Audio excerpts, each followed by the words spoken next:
Ciudad de México siempre parecía despertar envuelta en un manto de niebla grisácea, pero ese martes traía un peso que ni el aire podía ocultar. Me senté a la pequeña mesa de caoba en mi departamento cerca del Paseo de la Reforma, con el vapor de mi té de agujas plateadas elevándose en finos hilos. Mi tableta brillaba con las actualizaciones nocturnas de Atlas, contratos revisados, fechas límite de cumplimiento marcadas, riesgos legales proyectados con precisión quirúrgica. El zumbido de ese sistema era lo más parecido a un latido que tenía fuera del mío propio. Atlas era más que un montón de código. Hace 20 años, lo construí paso a paso junto a Javier Mondragón, el fundador de Energía Mondragón Cano. Él solía bromear diciendo que mientras sus ingenieros perforaban la tierra en busca de combustible, yo excavaba en las leyes para encontrar su poder oculto. Juntos, convertimos a Atlas no solo en una base de datos, sino en un centinela, una fortaleza de lógica y previsión. Javier creía en estructuras que pudieran sobrevivir a las fragilidades humanas. La pantalla parpadeó. Una nueva línea de texto apareció en mi bandeja cifrada, sin remitente. Solo el mensaje: ten cuidado hoy. Está planeando algo en tu contra. Mi pulso se aceleró. Aunque mi rostro permaneció inmóvil, la advertencia solo podía venir de alguien dentro del área de sistemas. Un ingeniero leal que había visto algo y lo arriesgó todo para advertirme. Dejé la tableta a un lado y levanté mi taza de porcelana. El amargor herbal del té me estabilizó. Los rituales importan, incluso cuando las sombras se cernían. Me negaba a abandonar los hábitos que me definían. Cuando salí, la lluvia había transformado la ciudad en un lienzo de acero y cristal. Mi paraguas luchaba contra las ráfagas mientras avanzaba hacia la torre en Avenida Insurgentes. Ensayé neutralidad en cada paso. En el vestíbulo, saludé al portero. Aunque parecía demasiado distraído para devolverme la mirada, las puertas del elevador se abrieron. El acero pulido, reflejando mi expresión serena. Al presionar el botón del piso 48, sentí la advertencia asentarse más profundo, como una piedra en mi pecho. En algún lugar arriba, Esteban Mondragón me esperaba, y necesitaba saber qué forma tomaría su plan. El elevador sonó y se abrió al piso 48, donde paredes de cristal enmarcaban el río Magdalena como una cinta plateada en movimiento. Mi oficina me esperaba al final del pasillo. Tal como la había dejado la noche anterior, estanterías con textos legales de primera edición, alineados en orden silencioso. Mi taza de porcelana guardada en su gabinete. El zumbido de los servidores susurrando como un pulso. Era un santuario que había creado durante 2 décadas, cada detalle elegido para anclarme en medio del caos. La calma se rompió con el sonido de mi puerta, abriéndose sin siquiera un toque. Esteban Mondragón entró con la confianza de alguien que nunca ha conocido el precio del fracaso. Su traje era elegante, italiano, hecho para impresionar, pero le quedaba ligeramente grande, como si la tela supiera que cubría a un joven fingiendo ser rey. Clara, comenzó, sin siquiera un saludo. Necesitamos alinear nuestras estrategias y darle seguimiento al cambio del tercer trimestre. Hay que poner manos a la obra con los entregables. Sus palabras eran un revoltijo que él confundía con liderazgo. Saqué de mi cajón un informe de 50 páginas perfectamente encuadernado y lo puse sobre el escritorio. Si hablas de la fusión con aerodinámica, dije con calma, aquí tienes cada punto de riesgo detallado. 17 en total, respaldados por los modelos predictivos de Atlas. Ni siquiera miró las páginas. En cambio, sonrió con suficiencia. Paranoia. Ese es tu problema.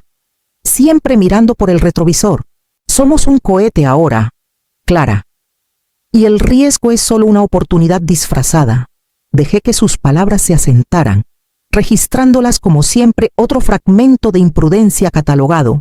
Ya me había despojado de mis informes semanales al consejo, reasignado mi lugar de estacionamiento a un oficial visionario de 24 años y bautizado mi oficina como el museo. Cada insulto parecía trivial por sí solo. pero eran cortes de papel que, juntos, formaban un patrón que Atlas registraba con claridad perfecta. Crucé las manos sobre el escritorio, observando cómo Esteban llenaba el espacio con fanfarronadas, y pensé en lo frágil que se vuelve incluso la tela más fina cuando se estira demasiado. A las 10 en punto, entré a la sala de conferencias principal. El aire estaba cargado con el olor agrio del café rancio y la inquietud. Hombres con los que había trabajado durante décadas se movían incómodos en sus asientos, girando plumas, evitando mi mirada como si la culpa fuera contagiosa.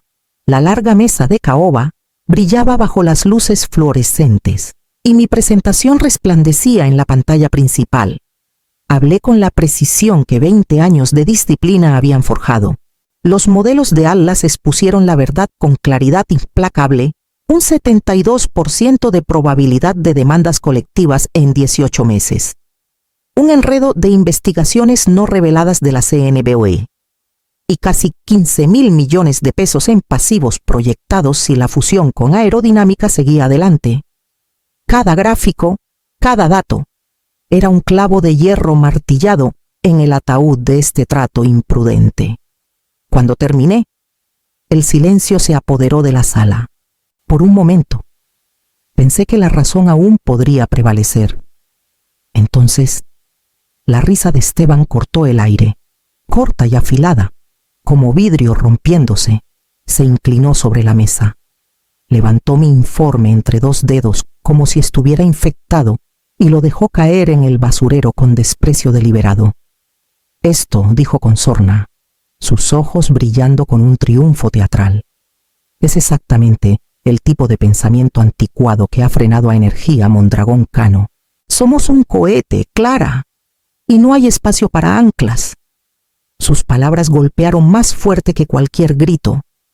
Antes de que pudiera responder, ajustó su corbata y asestó el golpe final. Tus servicios ya no son necesarios. Seguridad te escoltará afuera. Los guardias aparecieron en la puerta, silenciosos pero firmes. Alrededor de la mesa, los rostros del consejo palidecieron, pero ninguno habló. Ni un solo hombre que había confiado en mí durante décadas se levantó para intervenir.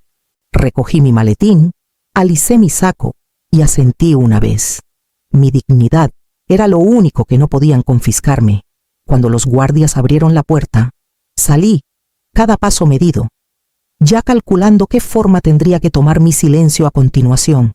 La lluvia rayaba la ventana del taxi, convirtiendo el horizonte de Ciudad de México en un borrón de acero y luz. Me recosté contra el asiento de cuero agrietado. El leve olor a asfalto mojado colándose por las rejillas. Curiosamente, no sentía ira ni dolor. Solo una calma fría y clarificadora que cortaba más afilado que cualquier rabia. Los cortes de papel habían terminado. Ahora era tiempo de cirugía. Saqué de mi bolso una tableta negra y delgada, sin marcas. Su superficie anodina para cualquiera, menos para mí. Mi pulgar la desbloqueó, revelando una pantalla austera con un solo icono, una balanza grabada en azul pálido. La aplicación tenía un nombre que solo Javier Mondragón y yo habíamos pronunciado en voz alta: Pacto. Mi mente regresó a una tarde lluviosa hace más de una década. Javier y yo estábamos en su estudio, con estanterías abarrotadas de mapas antiguos y óleos de plataformas petroleras retiradas. Nos sirvió 2 tazas de té Darjeeling y habló con una gravedad que solo había escuchado una vez antes. El día que murió su esposa, Clara, dijo, Esteban es brillante, pero la arrogancia puede cegar a un hombre más rápido que la oscuridad. Si alguna vez pone su ego por encima de la empresa, necesito saber que Atlas se defenderá. Juntos, escribimos la salvaguarda en el núcleo de Atlas. Una cláusula de silicio y código disfrazada de arquitectura rutinaria. Si alguna vez me despedían sin el voto de 2/3 del consejo, Atlas registraría el acto como traición corporativa. La respuesta sería absoluta: transferencia del control accionario a mí. La guardiana designada era la última póliza de seguro de Javier, una que solo confió en mí para sostener ahora. con la ciudad borrosa más allá del cristal. Toqué el icono. La pantalla pidió confirmación biométrica. Mi pulgar derecho presionó contra el vidrio, frío como piedra. Un pulso verde brilló. Protocolo activado. Final. Irrevocable. Cerré la tableta y la guardé en mi bolso, una pequeña sonrisa rozando la comisura de mi boca. En algún lugar arriba, en una oficina que alguna vez fue de su padre, Esteban creía que había ganado. No tenía idea de que la máquina ya estaba despierta. Para la mañana. La tormenta se había trasladado de las calles de Ciudad de México a los pisos de mármol de energía Mondragón Cano. Imaginé la escena mientras tomaba mi té desde casa, empleados corriendo. Rostros pálidos, voces tensas por la inquietud. En algún lugar del piso 48, Esteban llegaba tarde, como solía hacer, deslizando su Porsche en el estacionamiento ejecutivo como si fuera un trofeo que nadie admiraba. El primer golpe llegó cuando intentó acceder a Atlas, accesos denegado. Seguramente actualizó la pantalla, probó otra contraseña y golpeó el escritorio con la palma cuando el mensaje se repitió. Por primera vez, sus credenciales no tenían peso. A las 9. El área de sistemas estaba en pánico total. Equipos se apiñaban en salas de paredes de cristal. Cables y laptops esparcidos como escudos rotos no tenían forma de entrar. Solo yo tenía la llave maestra. Y Atlas no reconocía a Esteban como nada más que un intruso. Luego, el sistema extendió su alcance. Pagos internacionales se congelaron en 37 países. Contratos quedaron sellados en bóvedas digitales. Las tuberías de adquisición se detuvieron a medio flujo. La maquinaria global de energía Mondragón Cano tartamudeó hasta detenerse. A las 10:15, un giro más profundo se desplegó. Uno que Javier y yo diseñamos en una tarde lluviosa como esta. Atlas envió notificaciones automáticas a la CNBV y a socios bancarios en Nueva York, Londres y Zúrich. Cada alerta señalaba actividad irregular, advirtiendo a reguladores y financieros que la integridad de la empresa estaba comprometida. Era el propio sistema nervioso de la compañía confesando su enfermedad al mundo. Dentro de la torre, los susurros se extendían. Asistentes se inclinaban en los pasillos, murmurando mi nombre como un conjuro. Clara lo hizo. Ella lo planeó. El miedo se mezclaba con una extraña admiración. Algunos incluso sonreían tras puertas cerradas. Esteban golpeó su escritorio con fuerza suficiente para que el sonido resonara por el pasillo. Su imperio se derrumbaba, no con fuego ni ruido, sino con silencio y puertas cerradas. Cada llamada furiosa que hacía quedaba sin respuesta. Cada exigencia devolvía solo confusión. Y mientras el rascacielos temblaba con el caos, yo permanecía en mi departamento, firme y sin prisas, observando la tormenta que había desatado tomar su primera forma. La lluvia se había reducido para la tarde, dejando las ventanas rayadas con riachuelos que atrapaban la luz pálida. Me senté a la mesa de la cocina con mi taza de porcelana. El aroma del té de agujas plateadas llenando el departamento con su calma herbácea. El caos del centro parecía distante aquí, como si el pánico de la ciudad perteneciera a otra vida. La puerta principal crujió al abrirse y la voz de Sofía resonó por el pasillo. Mamá apareció en la puerta, con las mejillas sonrojadas por el frío, un cuaderno bajo el brazo. Incluso en sus 20 todavía tenía esa misma determinación en la barbilla que me recordaba a su padre. Dejó sus cosas en la encimera y me miró con ojos afilados por plazos y titulares.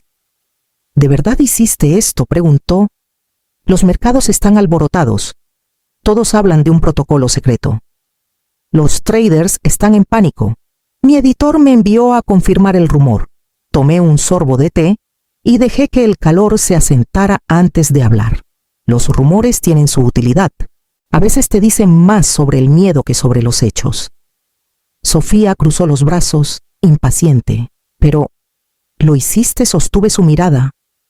La integridad no se trata de lo que te acusan, Sofía. Se trata de lo que sobrevive cuando los gritos se apagan. Una empresa, un legado, incluso una familia, se construyen con decisiones. Algunas son silenciosas, algunas son pesadas, pero nos definen más que cualquier rumor. Sus hombros se relajaron. El filo de su escepticismo periodístico, cediendo ante la hija que creció viéndome revisar contratos hasta altas horas de la noche, tomé su mano sobre la mesa. Trabajé para que tuvieras opciones que yo nunca tuve. Y a veces eso significó cargar con pesos que no estabas destinada a ver. Sofía parpadeó, conteniendo un brillo de lágrimas, y asintió lentamente. Todos piensan que el silencio es rendirse, murmuró. No, dije, apretando su mano suavemente. El silencio es un arma. Si sabes cuándo usarla. El reloj del pasillo marcó las 4. Su campanilla firme, señalando el momento antes de que la tormenta fuera de mis paredes regresara en la forma de Esteban mismo. La tormenta regresó al anochecer, esta vez traída por 2 puños que golpearon la puerta de mi departamento. Antes de que pudiera levantarme, la puerta se abrió de golpe, y Esteban entró tambaleándose, empapado. Su traje caro pegado a él como un castigo, su cabello goteaba sobre el piso de madera, y su rostro ardía con una furia que lo hacía parecer menos un líder y más un niño atrapado en un error. «Has destruido todo», gritó, su voz ronca de rabia. «La empresa está congelada, las acciones paradas, el consejo en pánico. Esto es obra tuya, admítelo». No me inmuté. En cambio, me giré hacia mi escritorio. Abrí mi laptop y dejé que su brillo llenara la habitación. En la pantalla había un solo documento, familiar para mí hasta el último carácter. El pergamino digital llevaba la firma grabada de Javier Mondragón, verificada y autenticada, con una década de antigüedad, pero eterna, en su autoridad. Los pasos de Esteban vacilaron al acercarse. Se inclinó más cerca, sus ojos entrecerrándose contra la luz. Su voz se quebró cuando susurró. «¿Qué es esto, la póliza de seguro de tu padre?», dije con calma. Su mirada recorrió las cláusulas que nunca supo que existían. Las palabras detallaban el pacto si me despedían sin el consentimiento total del consejo. Atlas lo trataría como traición corporativa y reasignaría el control. Todo estaba ahí, inmutable y vinculante. Observé cómo su confianza se desvanecía como si alguien hubiera cortado una vena. La postura orgullosa de sus hombros se desplomó, su mandíbula tembló, y el fuego en sus ojos se apagó en incredulidad. Por primera vez desde que heredó la silla, Esteban Mondragón enfrentó una verdad que no podía reírse, insultar ni ignorar. «No es posible», murmuró, sacudiendo la cabeza. «Es más que posible», respondí, mi tono suave pero inflexible. «Es el cimiento que tu padre dejó. Vio lo que podrías llegar a ser y construyó muros más fuertes que tu ego». Esteban retrocedió, empapado y silencioso, mirando la prueba brillante que acababa de desmantelar su herencia. Y mientras intentaba encontrar palabras, la convocatoria para la reunión de emergencia del consejo ya nos esperaba a ambos. 2 días después, regresé a la misma sala de conferencias donde se había escenificado mi ejecución. El olor a café rancio era el mismo, pero el ambiente había cambiado. Esta vez, no entré como una reliquia despedida.